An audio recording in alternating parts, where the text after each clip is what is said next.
Today in Draw My Life, Red Mist, the lost episode of SpongeBob. Probably many of you have heard of Squidward's suicide, as it has become one of the most popular and well-known creepypastas on social media. The origin of this creepypasta dates back years ago, when a video called Red Mist was uploaded to YouTube. This lost episode was ultimately removed from YouTube because of its gruesome nature. Although the story didn't completely disappear, since it was modified to make the acclaimed Squidward's suicide. And while the stories are quite similar, Red Mist is more gory. The controversial real-life bootleg tape features an unaired episode of the popular Nickelodeon series SpongeBob SquarePants, like the long-lost and recently found Suicide Mouse tape. Red Mist was created by a now-in-prison Scottish animator. He intended to pass the tape off as the Season 4 premiere episode instead of Fear of a Krabby Patty and featured the death of Squidward. Red Mist begins with Squidward preparing to practice his clarinet in his room as SpongeBob and Patrick play merrily outside. Squidward wraps his mouth around the clarinet and only plays one note before being interrupted by someone knocking on the door. He walks down, opens the door, and discovers that a salesman is in front of him. The salesman, a Scottish fish, asks if he could have a moment of Squidward's time. Squidward tells him that he isn't interested and slams the door in the man's face, walking back to his room. The salesman begins knocking again, and Squidward opens the door furiously.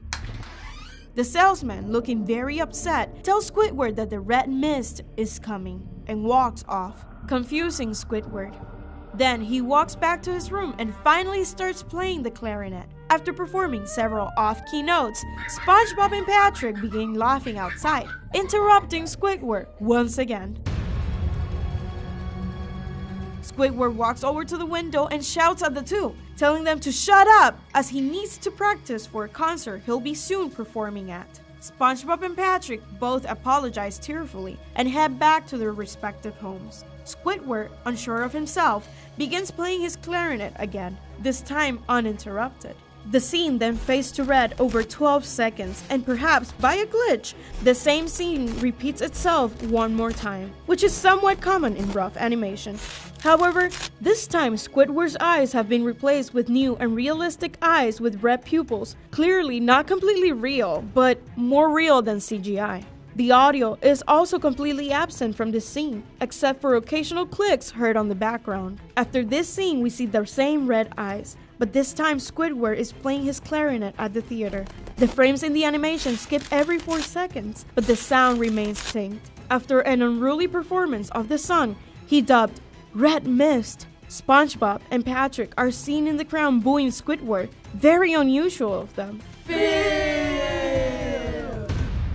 The scene pans to reveal the same Scottish salesman sitting next to them, also booing, as Squidward walks back to his home with his head in his tentacles. What were the odds that the scene actually showed him walking to his house? Nothing happened in the background for 3 minutes and 55 seconds before abruptly cutting to red for another 20 seconds. Then we see Squidward arrive at his house. A new scene appears, back to the original cartoon eyes, with Squidward sitting in a chair in his room that night, with a blank look on his face for roughly 30 seconds, before starting to sob softly.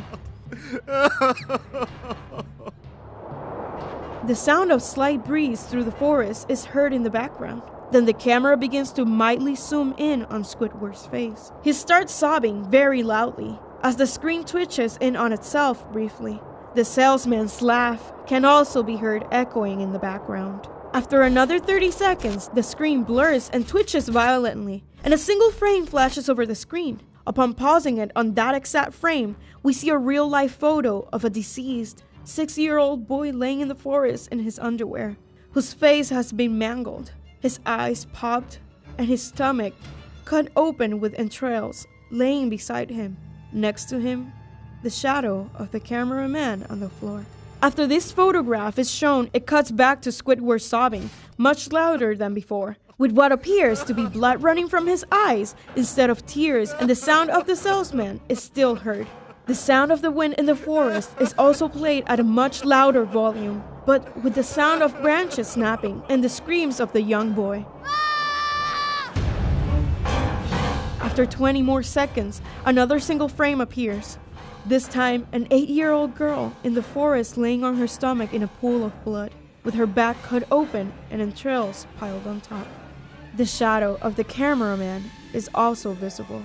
The scene goes back to Squidward, now with the same realistic red eyes from before, completely silent and no longer sobbing. The sound of the forest can no longer be heard. Another 3 seconds later and it cuts back to the sobbing. This time we hear a piercing loud and the sound of the forest.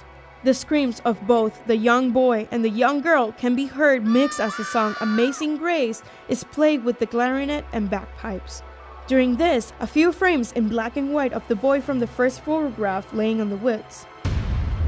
Throughout the frames, the hand reaches in and grabs the boy's entrails, as his remaining eye focuses on the man's hand and even blinks once. It cuts back to Squidward again, this time staring at the viewer as the sound of the salesman echoes. "Do it! Do it!" And the red mist is coming, repeatedly. After 40 seconds of this, the camera quickly pans out to reveal Squidward holding a realistic gun, looking as though it were photoshopped into the scene. Squidward lifts the barrel into his mouth and fires, with blood shooting out of his head. On November 7, 2004, after the initial animation of the storyboards was completed in Fife, Scotland, the tape was delivered to the lead animators and sound editors at Paramount Pictures in Hollywood, California, during the middle of the night.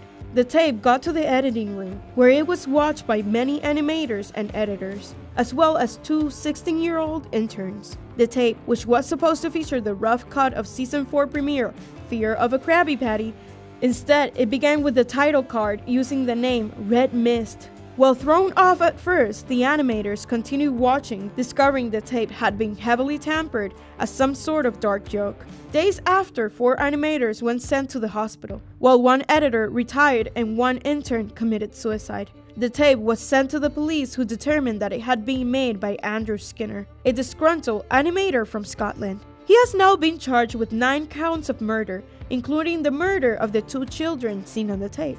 A Sony Betamax tape, also marked Red Mist, was discovered in a warehouse in mid-eastern Canada on August 12, 2016. It was found by Marcus Andrew, who then reported it to Nickelodeon. The tape was also found in Chaz Angus' home, the intern who wrote Squidward's creepypasta.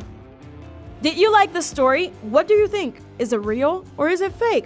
Leave us your opinion in the comments. And don't forget to give us a like and subscribe. Until the next one!